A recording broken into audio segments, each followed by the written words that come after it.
मी जयकांत शुक्ला, उपाध्यक्ष मुंबई काँग्रेस आणि राहुल गांधीजी आणि काँग्रेसचा एक लहान सैनिक. आज जे दिल्लीत घडून आलं हे इतिहासात असा कधी घडलेला नव्हता. आमचे विरोधी पक्ष नेते, भारताचे विरोधी पक्ष नेते, त्यांनी लोकांचा त्रास बघून, विद्यार्थ्यांचा त्रास बघून, शिक्षणचा सत्यानाश होत बघून त्यांना त्रास झालं आणि जे लाठीचार्ज विद्यार्थ्यांवरती केलं, लहान लहान मुलांवरती केला, जे 13 वर्ष 14 वर्षाची मुलं होती त्यांच्यावरती जे लाठीचार्ज केलं, ते लाठीचार्ज करणारी फक्त पोलीसवाले नव्हते, त्यात RSS लोक घुसलेली होती आणि लाकूड मध्ये ह्यांनी मोठी मोठी पिन लावलेली होती, टाचणी लावलेली होती, लोकांना असं मारलेला, पोपाटीत मारलं, लहान लहान मुलांचे डोक्यावर मारलं. ते राहुल गांधींची सहन नाही झालं. त्याने आपले लोकसभाचे जे सदस्य होते, राज्यसभेचे जे सदस्य होते, काँग्रेसचे पुढारी होते, सर्वांना घेऊन ते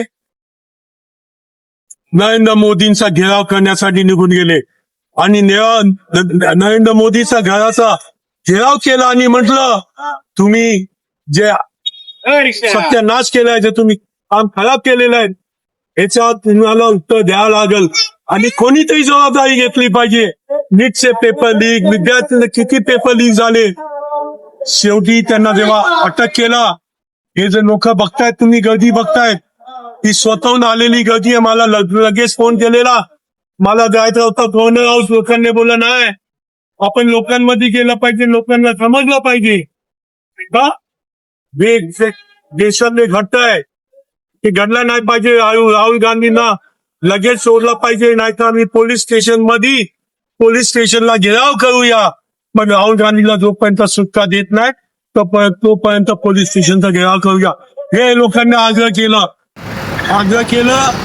आम्ही हनुमानजीचं मंदिर तिथे आमच्या ऑफिस जवळ, तिथे हनुमानजींना आम्ही प्रार्थना केली, देव तुम्ही हनुमानजीसाठी देशासाठी या आणि ह्याची जे बुद्धी खराब झालेली आहे त्याला ठिकाणी लावण्यासाठी राहुल गांधींना अटक केल्या, त्यांना सुटका द्या, हे बोलून आम्ही तिथून इथपर्यंत आलो.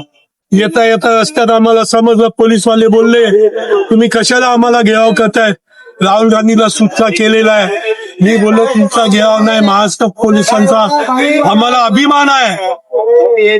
तर महाराष्ट्रामध्ये असा अत्याचार कधी लहान मुलांवरती, विद्यार्थ्यांवरती, महिला, लहान लहान मुलींवरती आणि शिक्षण जे आहेत, शिक्षण संस्थाची लोक आहेत, यांच्यावरती असं जे हे केला, म्हणजे लोक लाठीचार्ज केली आहे, तशी लाठीचार्ज अशी महाराष्ट्रामध्ये तर होऊच नाही शकत.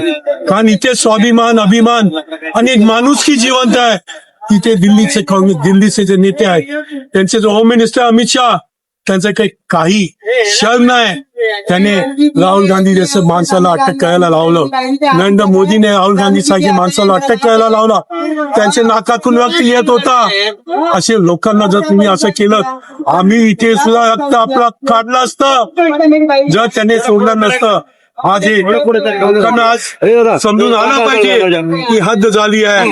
ह्याच्यानंतर असं काय केलं, हा तर एक छोटी झाकी होती राहुल गांधी होती, आणि ती काय मोठं केलं तर किती मोठा प्रदर्शन आणि किती मोठा आक्रोश येणार आहे, याचा तुम्ही विचाराची बाहेरची गोष्ट आहे. हे बोलून मी परत पोलिसांना धन्यवाद देतो आणि देवाला प्रार्थना करतो. आम्ही ह्या सरकारला, नरेंद्र मोदीच्या सरकारला, जे विद्यार्थी विरोधी आहेत, लोकांचे विरोधात आहेत, ही सरकार लवकर गेली पाहिजे, हे सांगून मी आपले 2 शब्द इथे संपवतो आणि आमचा मोर्चा आता संपलाय हे जाहीर करतो. इन्क्लाब! भारत माता की